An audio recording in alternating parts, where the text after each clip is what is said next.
नमस्कार दोस्तों, हमारे यूट्यूब चैनल एग्जाम लर्नर में आपका स्वागत है। दोस्तों, आज के इस वीडियो में हम लोग असिस्टेंट प्रोफेसर भर्ती परीक्षा 2023 के लिए सामान्य अध्ययन यानी कि जीएस का मॉडल पेपर हल करेंगे। इसके पहले 14 जो है मॉडल पेपर यानी कि प्रैक्टिस सेट हल कराए जा चुके हैं। तो जो लोग नहीं देखे हैं, चैनल के प्लेलिस्ट में जाके आप वहां से सभी वीडियो को जो है देख सकते हैं। और करंट अफेयर्स का भी वीडियो अपलोड किया गया है, तो उसे भी आप लोग देख सकते हैं।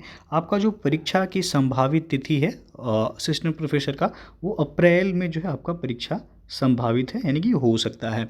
और इसमें सामान्य अध्ययन में कुल 30 प्रश्न जो है पूछा जाता है सामान्य अध्ययन वाले पार्ट में।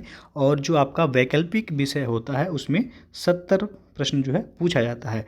तो कुल प्रश्नों की संख्या 100 होती है और ये 200 नंबर का होता है। तो आज हम लोग जो है देखेंगे जीएस का मॉडल पेपर। तो वीडियो अच्छा लगेगा तो लाइक शेयर कर दीजिएगा। चैनल पर पहली बार आए हैं तो चैनल को सब्सक्राइब कर लीजिएगा, साथ में बेल आइकन को प्रेस कर लीजिएगा, जिससे आने वाले अगले वीडियो का नोटिफिकेशन आपको पहले मिलता रहे। तो आइए देखते हैं।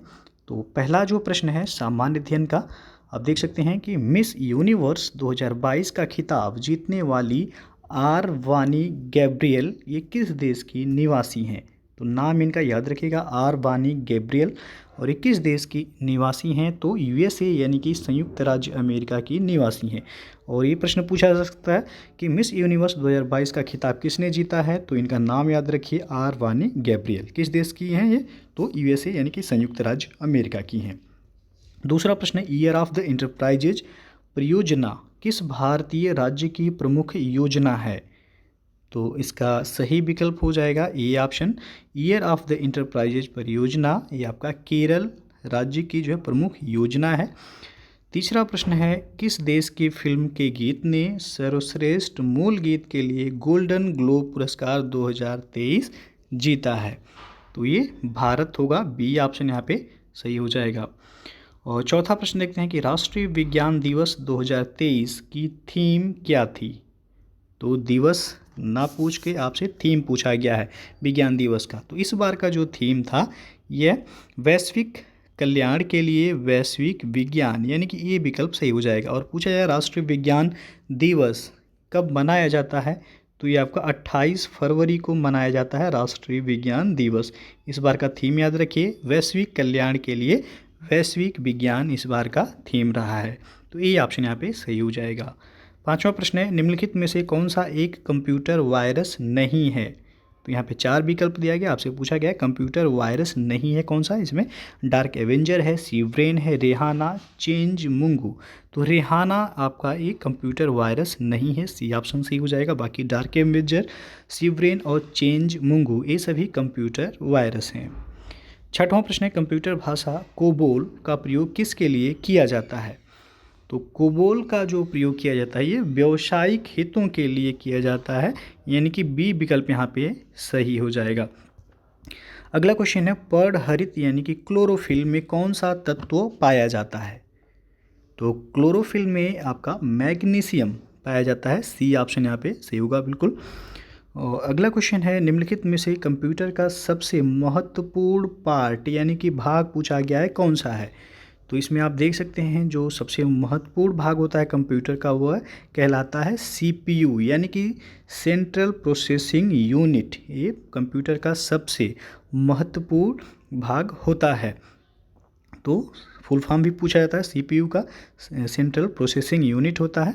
डी ऑप्शन यहाँ पे सही हो जाएगा। अगला क्वेश्चन देखते हैं, निम्नलिखित में से कौन सा कंप्यूटर का बुनियादी कार्य नहीं है। तो कंप्यूटर का बुनियादी कार्य टेक्स्ट को स्कैन करना नहीं है, यह स्कैनर के थ्रू स्कैन होता है। बाकी इनपुट को स्वीकार करना, डाटा को प्रोसेस करना और डाटा को स्टोर करना, ये सभी कंप्यूटर के बुनियादी कार्य हैं। लेकिन टेक्स्ट को स्कैन करना ये स्कैनर का काम है, कंप्यूटर का कार्य नहीं है। अगला क्वेश्चन है, भारत में निर्मित प्रथम कंप्यूटर का क्या नाम है। तो भारत में जो निर्मित पहला कंप्यूटर था उसका नाम था सिद्धार्थ, सी ऑप्शन सही हो जाएगा। एक कृत्रिम उपग्रह में विद्युत ऊर्जा का स्रोत क्या होता है। तो विद्युत ऊर्जा का स्रोत इसमें सौर सेल होता है, बी विकल्प सही हो जाएगा। अगला प्रश्न देखते हैं कि निम्नलिखित में से किस अभिलेख में अशोक के नाम का उल्लेख हुआ है। तो गुर्जरा अभिलेख में अशोक के नाम का उल्लेख हुआ है, सी ऑप्शन बिल्कुल सही हो जाएगा यहाँ पे। और निम्नलिखित में से कौन सा आउटपुट डिवाइस नहीं है, ध्यान दीजिएगा, पूछा गया है कौन सा आउटपुट डिवाइस नहीं है। तो इसमें टच स्क्रीन जो है वो आपका इनपुट डिवाइस है। आपसे पूछा गया आउटपुट डिवाइस नहीं है, तो टच स्क्रीन जो है आउटपुट डिवाइस नहीं है। टच स्क्रीन क्या है, तो यह इनपुट डिवाइस है। और जैसे टच स्क्रीन हो गया, उसके बाद माउस हो गया, ये सभी इनपुट डिवाइस के अंतर्गत आते हैं। प्रिंटर आपका आउटपुट है, मॉनिटर आउटपुट है, प्लॉटर, ये सभी आउटपुट डिवाइस हैं। तो आपसे पूछा गया था नहीं है कौन सा, तो टच स्क्रीन भी ऑप्शन यहाँ पे सही हो जाएगा। अगला क्वेश्चन है, निम्नलिखित नेताओं में से किसने भारत छोड़ो आंदोलन के दौरान जेल से फरार होकर भूमिगत होकर लोगों को संगठित किया? तो यहाँ पे जो सही होगा बी ऑप्शन, जयप्रकाश नारायण ने। भारत छोड़ो आंदोलन की शुरुआत कब हुई थी, तो अगस्त 1942 में भारत छोड़ो आंदोलन की शुरुआत मुंबई से हुई थी। और इस दौरान जेल से फरार होकर जयप्रकाश नारायण ने भूमिगत होकर के लोगों को इन्होंने संगठित किया था। अगला प्रश्न है, मुगल काल में वह मदरसा कहाँ स्थित था जिसने मुस्लिम न्याय शास्त्र की पढ़ाई में विशिष्टता हासिल की थी? तो वह मदरसा जो था लखनऊ में था। सी ऑप्शन यहाँ पे सही हो जाएगा। भारतीय पशु चिकित्सा विज्ञान अनुसंधान संस्थान कहाँ अवस्थित है? तो यह अवस्थित है बरेली में। और यदि एग्जैक्ट जगह का नाम पूछा जाए तो बरेली के इज्जत नगर में यह जो संस्थान स्थित है। तो भारतीय पशु चिकित्सा विज्ञान अनुसंधान संस्थान कहाँ स्थित है, तो इज्जत नगर बरेली में यह स्थित है। बी ऑप्शन सही हो जाएगा आपका। अगला क्वेश्चन है, जैव विविधता को अधिकतम संकट किससे है? तो ऑप्शन आप देख सकते हैं, जैव विविधता को जो अधिकतम संकट है वह है प्राकृतिक निवास एवं वनस्पतियों के विनाश से सबसे अधिक संकट है। और यहाँ से जैव विविधता से जो प्रश्न बनता है, तो जैव विविधता दिवस पूछा जाए सबसे पहले कब मनाया जाता है, तो ये आपका 22 मई को जैव विविधता दिवस के रूप में मनाया जाता है। ये भी याद रखिएगा, हमेशा पूछा जाता है। अगला क्वेश्चन देखते हैं, निम्नलिखित में से कौन सा युग्म सही सुमेलित नहीं है? एक तरफ दिया गया संस्थान और दूसरी तरफ उनका स्थान का दिया गया है, कहाँ पे स्थित हैं, तो सुमेलित नहीं है कौन सा, आपको बताना है। इसमें पहला आप देख सकते हैं भारतीय गन्ना अनुसंधान संस्थान जो दिया गया लखनऊ में है, बिल्कुल सही है। और भारतीय सब्जी अनुसंधान संस्थान वाराणसी दिया गया, ये भी सही है। और भारतीय दलहन अनुसंधान संस्थान कहाँ है, कानपुर में है, ये भी आपका सुमेलित है। और डी ऑप्शन जो दिया गया है केंद्रीय उपोष्ण उद्यान अनुसंधान संस्थान जोधपुर, ये आपका गलत हो जाएगा। केंद्रीय उपोष्ण उद्यान या बागवानी कह सकते हैं अनुसंधान संस्थान जो है ये आपका लखनऊ में है, ना कि जोधपुर में है। तो डी ऑप्शन सुमेलित नहीं है।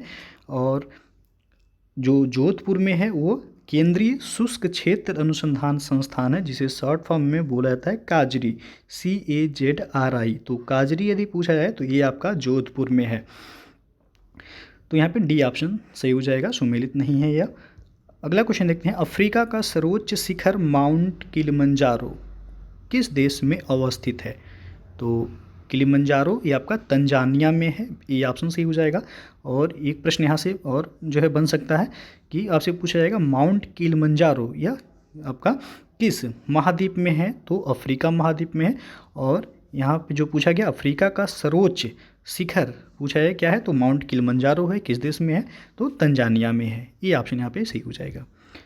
अगला क्वेश्चन देखते हैं, भारत के किसी राज्य में उच्च न्यायालय के न्यायाधीश किसके द्वारा नियुक्त किए जाते हैं? तो उच्च न्यायालय के न्यायाधीश जो नियुक्त किए जाते हैं वह भारत के राष्ट्रपति के द्वारा नियुक्त किए जाते हैं। सी ऑप्शन यहाँ पे सही हो जाएगा। अगला क्वेश्चन है, राज्यपाल की न्यायिक शक्तियों के संदर्भ में निम्नलिखित कथनों पर विचार कीजिए। पहला दिया गया दंड को क्षमा, उसका प्रविलंबन, विराम तथा परिहार कर सकता है। दूसरा दिया गया वह संबंधित राज्य के उच्च न्यायालय के न्यायाधीशों की नियुक्ति करता है। तो उपयुक्त कथनों में से कौन सा सही है? तो इसमें जो सही है वह केवल पहला सही है कि राज्यपाल की जो न्यायिक शक्ति है उसमें वह दंड को क्षमा कर सकता है, उसका प्रविलंबन कर सकता है, विराम लगा सकता है या परिहार कर सकता है। लेकिन दूसरा यहाँ पे गलत है कि दिया गया वह संबंधित राज्य के उच्च न्यायालय के न्यायाधीशों की नियुक्ति करता है। तो नियुक्ति अभी आपने ऊपर देखा कौन करता है, तो भारत के राष्ट्रपति के द्वारा किया जाता है। तो पहला यहाँ पे आपका सही है, पूछा गया है उपयुक्त कथन में से कौन सा सही है? तो ए ऑप्शन सही होगा, केवल एक जो है सही है। अगला अगला क्वेश्चन है आपका, भारतीय संविधान के अंतर्गत निम्नलिखित में से कौन सा मूल कर्तव्य नहीं है? तो इसमें आप ऑप्शन देख सकते हैं। तो जो मूल कर्तव्य की श्रेणी में नहीं आता हुआ है लोक चुनावों में मतदान करना, ये आपका मूल कर्तव्य नहीं है। बाकी वैज्ञानिक प्रवृत्ति विकसित करना, ये मूल कर्तव्य की श्रेणी में आएगा। सार्वजनिक संपत्ति की सुरक्षा करना, ये भी मूल कर्तव्य की श्रेणी में है। और संविधान के प्रति निष्ठावान रहना और उनके आदर्शों का सम्मान करना, ये भी आपको मूल कर्तव्य की श्रेणी में आता है। तो आपसे पूछा गया है कौन सा मूल कर्तव्य नहीं है, तो ये ऑप्शन यहाँ पे सही हो जाएगा। और यदि पूछा जाए भारत के संविधान में मूल कर्तव्यों को किन समिति या किस समिति की अनुशंसा पर जोड़ा गया था, तो सरदार स्वर्ण सिंह समिति की अनुशंसा या सिफारिश पर जो है मूल कर्तव्यों को जोड़ा गया था। स्वर्ण सिंह समिति की सिफारिश पर कब जोड़ा गया था? तो 42वें संविधान संशोधन अधिनियम 1976 में जो है मूल कर्तव्यों को जोड़ा गया था। तो कितने मूल कर्तव्य हैं? तो वर्तमान में 11 मूल कर्तव्य हैं और 11वां मूल कर्तव्य जो है वो आपका 6 वर्ष से 14 वर्ष के बच्चों को निःशुल्क एवं अनिवार्य शिक्षा, ये आपका अनुच्छेद 21A में जोड़ा गया है। तो कुल 11 मूल कर्तव्य हैं। कब जोड़ा गया था मूल कर्तव्यों को? तो 42वें संविधान संशोधन अधिनियम 1976 में जोड़ा गया। किस समिति के सिफारिश पर? तो सरदार स्वर्ण सिंह समिति के अनुशंसा या सिफारिश पर मूल कर्तव्यों को जोड़ा गया था। तो आपसे यहाँ पे जो प्रश्न पूछा गया था कौन सा मूल कर्तव्य नहीं है, लोक चुनावों में मतदान करना मूल कर्तव्य नहीं है, ये ऑप्शन सही हो जाएगा। आगे बढ़ते हैं। भारत के संविधान के अनुच्छेद 32 के अंतर्गत संवैधानिक उपचारों के अधिकार के बारे में निम्नलिखित में से कौन सा कथन सही नहीं है? ऑप्शन आप देख सकते हैं। इसमें आपसे पूछा गया सही नहीं है कौन सा, तो सी ऑप्शन, इस अनुच्छेद द्वारा प्रत्याभूत अधिकारों को निलंबित नहीं किया जा सकता है, ये आपका सही नहीं है, निलंबित किया जा सकता है। पहला देख सकते हैं, यह मूल अधिकारों के प्रवर्तन का अधिकार है, बिल्कुल सही है। अनुच्छेद 32 के अंतर्गत दिया गया कि ये आपका इसमें है संवैधानिक उपचारों का अधिकार, और यह मूल अधिकारों के प्रवर्तन का अधिकार देता है।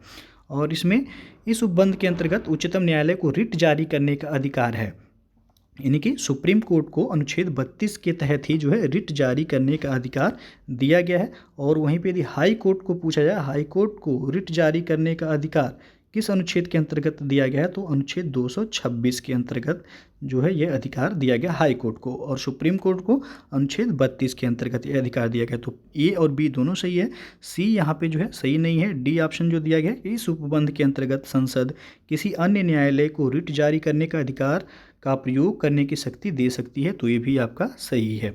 तो आपसे पूछा गया था कौन सा सही नहीं है, तो सी विकल्प यहाँ पे सही नहीं है। अगला क्वेश्चन है, पत्थर पर बनी उभारदार मूर्तिकला के रूप में स्वर्ग से गंगा नदी के अवतरण का चित्रण कहाँ किया गया है? तो ये किया गया है महाबलीपुरम में, डी ऑप्शन यहाँ पे सही हो जाएगा। और सुप्रसिद्ध चित्र वनी ठनी, ये किस शैली से संबंधित है? तो यह किशनगढ़ शैली से संबंधित है बनी ठनी। ये बहुत ही महत्वपूर्ण प्रश्न है, हमेशा जो है पूछा जाता है, यूपीपीएससी हो गया या अन्य स्टेट के एग्जाम में ये प्रश्न जो हमेशा बनता है। अगला क्वेश्चन है, सतत व्यापक मूल्यांकन क्या दर्शाता है? तो ये दर्शाता है शैक्षिक एवं सह शैक्षिक क्षेत्र को, यानी कि सी ऑप्शन यहाँ पे सही होगा। अगला क्वेश्चन है, प्रेक्षणों के समूह x1 x2 xn का 50 से लिए गए विचलनों का योग 10 है और 46 से लिए गए विचलनों का योग 70 है, तब प्रेक्षणों की संख्या पूछा गया है, 20 सही होगा यहाँ पे सी ऑप्शन। और अगला क्वेश्चन है, 5 समंकों का माध्य 5 है तथा मानक विचलन 0 है, तो माध्यिका का मान पूछा गया है आपसे क्या होगा? तो माध्यिका का मान इसमें 5 ही होगा, बी ऑप्शन सही हो जाएगा। और निम्नलिखित में से कौन तोरण यानी कि ओगाइव से प्राप्त नहीं किया जा सकता है? तो इसमें जो माध्य है ये तोरण या ओगाइव से प्राप्त नहीं किया जा सकता है, डी ऑप्शन सही हो जाएगा। और अगला और अंतिम प्रश्न है, 10 प्रेक्षणों का माध्य 2 है तथा मानक विचलन 0 है, तो महत्तम प्रेक्षण क्या होगा? तो सेम ही होगा, यानी कि 2 ही होगा, जैसे कि ऊपर जो 28 नंबर का प्रश्न था, बी ऑप्शन यहाँ पे सही हो जाएगा। तो दोस्तों ये था आपका असिस्टेंट प्रोफेसर भर्ती परीक्षा के लिए जीएस का मॉडल पेपर, इसके पहले भी जो है प्रैक्टिस सेट अपलोड किए गए हैं। तो जो लोग नहीं देखे हैं चैनल के प्लेलिस्ट में जाइएगा, आपको वहां से असिस्टेंट प्रोफेसर भर्ती एग्जाम जीएस पेपर का एक आपको प्लेलिस्ट मिल जाएगा, वहां पे सभी वीडियो अपलोड किए गए हैं। तो आप सभी वीडियो को देख सकते हैं। वीडियो अच्छा यदि लगा हो तो लाइक शेयर कर दीजिएगा। चैनल को अभी तक आप सब्सक्राइब नहीं किए हैं तो सब्सक्राइब कर लीजिएगा, बेल आइकन को प्रेस कर लीजिएगा, जिससे आने वाले अगले वीडियो का नोटिफिकेशन आपको मिलता रहे। तो वीडियो को पूरा देखने के लिए बहुत बहुत धन्यवाद।